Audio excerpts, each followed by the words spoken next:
Hey guys, it's Jeremy here. I'm into Music Meltdown, back with another video. What do you have today, guys, is a album review. I'm going to be reviewing Impera by Ghost. It's the Swedish rock band's 5th studio album through Loma Vista. And I'm not the biggest Ghost fan. I do really enjoy their music, but I'm not like a diehard fan, go to every show, face paint, everything.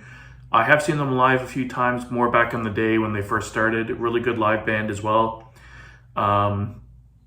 I just wanted to check out the new album and kind of see how it compares to the previous ones and see if their trajectory is kind of going even more mainstream or more pop driven.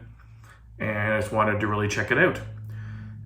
So let's go through the tracks quickly. I don't want the video to be too long, and at the end I'll give it a quick ranking out of 10. And again, if you're a diehard Ghost fan, if I don't like a certain song that you guys like, don't get all upset. People like different sounds, different things sonically, but I'll go through each track and kind of explain what I hear and what I like and dislike about the album. So starting with the first track, Imperium, it's like an introduction track. I made some notes here. Very mellow, very melodic sounding, has a beautiful riff, kind of goes into it midway through, and it kind of builds up to this kind of epic ending to the intro, which I really enjoyed. The only thing I didn't like about this intro track is it was a little mellow, on my opinion. Usually at the beginning of an album, you really want to grab the listener by the balls and just like make a statement, make a punch. Was this intro necessary? I would generally say no, but it was beautifully composed. I love the sound of it, but I just wish it had a little bit more punch behind it. And that leads into the second track, which is Casarion.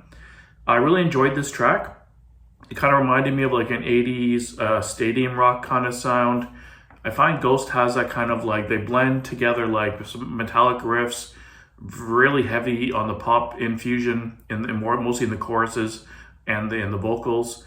They also have a kind of a retro sound, but they have that big arena rock kind of sound with a lot of their songs too. Very sing-along, fist in the air, singing all the words, which is perfect for a stadium act, which they are.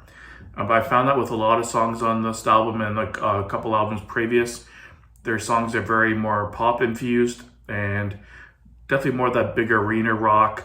If I had to compare them to any type of category of metal, I'd probably put them in the glam metal section because they're metallic, but they have a lot of really poppy hooks at the same time.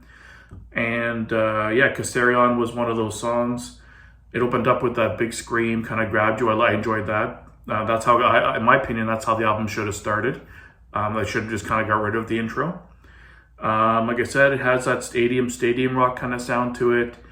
And then this kind of chuggy riff kind of comes in nice and heavy. I like that a lot. And it's, like I said, a very sing-along, anthemic type song. The tempo and flow, I might get some hate for this comment, but it really reminded me of like a Green Day song for some reason. The way the chorus was and the verses and like the flow of the song, it kind of reminded me of like a radio-friendly Green Day song for some reason. I'm not sure why, but that's what kind of kept popping in my head. And the third track is Spillway, super catchy song. Definitely, in my opinion, the catchiest song on this album. I'm surprised hasn't been a single yet. I'm assuming this might be the next single they put out, called Spillways. Like I said, it has like a keys intro, like kind of intro to it. Very pop heavy on this one with the chorus and the vocal delivery. And like I said, super catchy. Nice solo in it midway through as well. Really catchy, suits the song perfectly. But this is another song at a show you'd be singing along at the top of your lungs. Very like 80s pop with like a rock edge to it. Enjoyed that song as well, really catchy. The next song was Call Me Little Sunshine, which is one of the singles. This song is very good. It's kind of mid-paced. It's got a super catchy chorus. I remember when this came out as a single, it was stuck in my head for like a week afterwards. But I love the tempo of the song and the groove. It's kind of like, it's weird because it really sounds stripped down and basic, but it really gets stuck in your head, which is really cool. Enjoyed that song. Probably one of my standard tracks personally. And the next one is Hunter's Moon, which was technically not released as a single, but it was in one of the Halloween movies, and it was released as one of those. This is a heavier song on the album for sure. It's got some more metallic riffs in it. I like the chorus on this one and the general flow of the song. A little harder hitting than the other songs earlier in the album. It kind of built up the momentum of the album. And number 6 was Watcher in the Sky. Killer guitar opening on this riff. I think this is my favorite track on the album. I kept going back to it. It was really, really good. I really enjoyed this song. It reminded me of like a 70s hard rock kind of tune. Really chuggy guitar riff. Definitely more metallic than the other songs on the album in a lot of ways. But it had that still had the kind of ghost kind of infusion and pop infusion into it. But I found it was a little bit more rocking, a little bit more metallic, and just a more composed, heavy rock song. And the next song is 7, which is an interlude called Dominion. And this kind of leads into the song 20s. I think this interlude, in my opinion, is a complete filler. I understand the composition of the song. It sounds really nice and it leads perfectly into 20s. But that previous song, Watcher in the Sky, was just such a rocking song.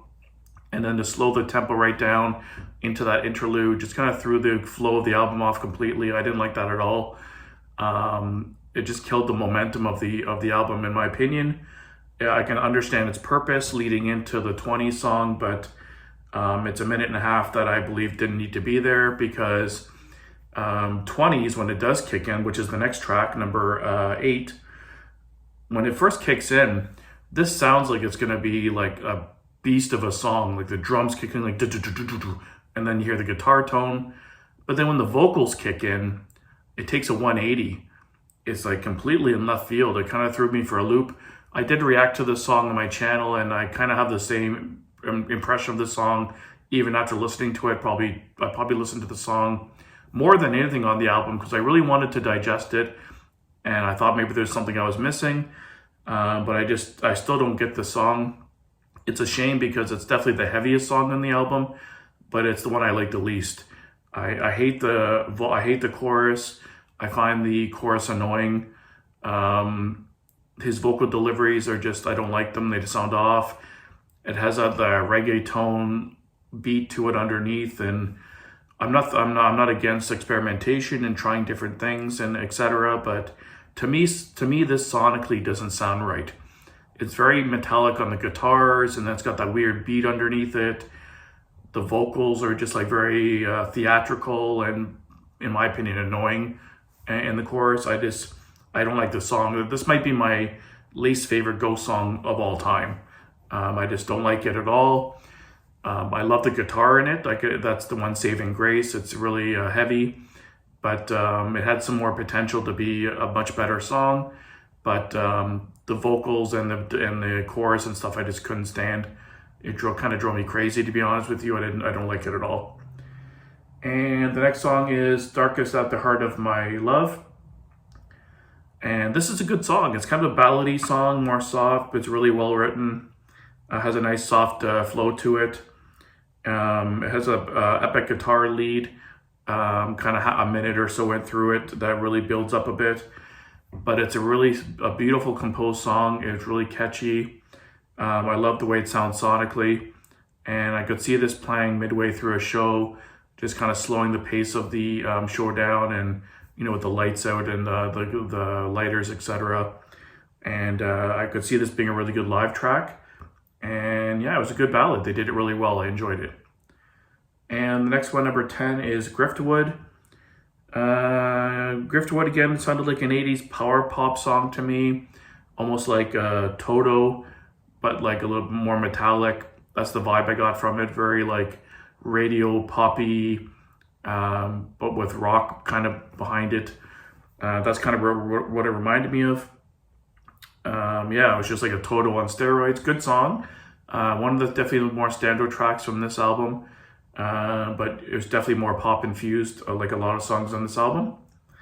The next one was another interlude, Bite of Passage. It's only like 30 seconds. It sounds really cool. And again, in my opinion, it was just filler. I don't think it was necessary. It didn't really seem to serve a purpose. I don't understand why it's there. Before you kind of realize what's even happening, it's already over, which that part of it I didn't mind because it went quick. But again, it just felt like filler to me. It didn't serve any real purpose, in my opinion, and it could have been excluded. And the final track, Respite on the Spitalfields. Great song to end in the album. It had a softer song opening. About a minute into the song, it started with this kind of really heavier riff with some overdrive into it. Still had the really poppy vocals and catchy chorus like the rest of the album. Really epic guitar leads in this song, really built up near the mid to late part of the song with a very epic ending to the song, and a nice way to end the album. A very epic song. Kind of reminded me of like ending, like the Maiden with Hallowed Be Thy Name kind of a vibe. Just a very epic song to close out the album, which was really good.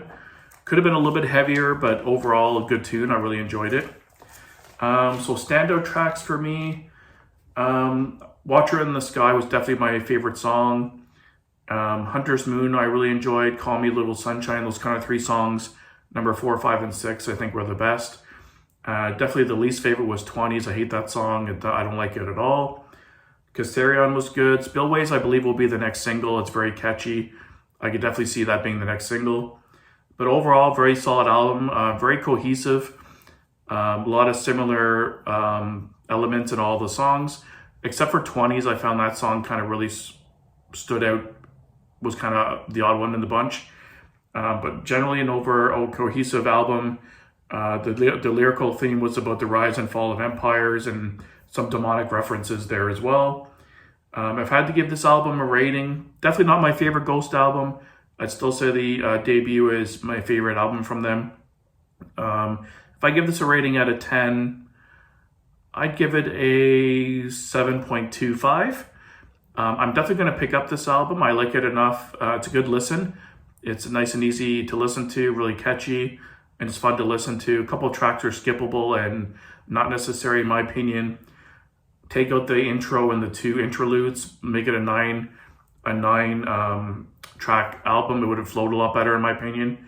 But overall, decent album from Ghost, 7.25, that's a pretty good score. Let me know down below what you would give the album. And if you're new to the channel, welcome, and definitely hit that subscribe button to get more content. Until next time, guys, keep it metal.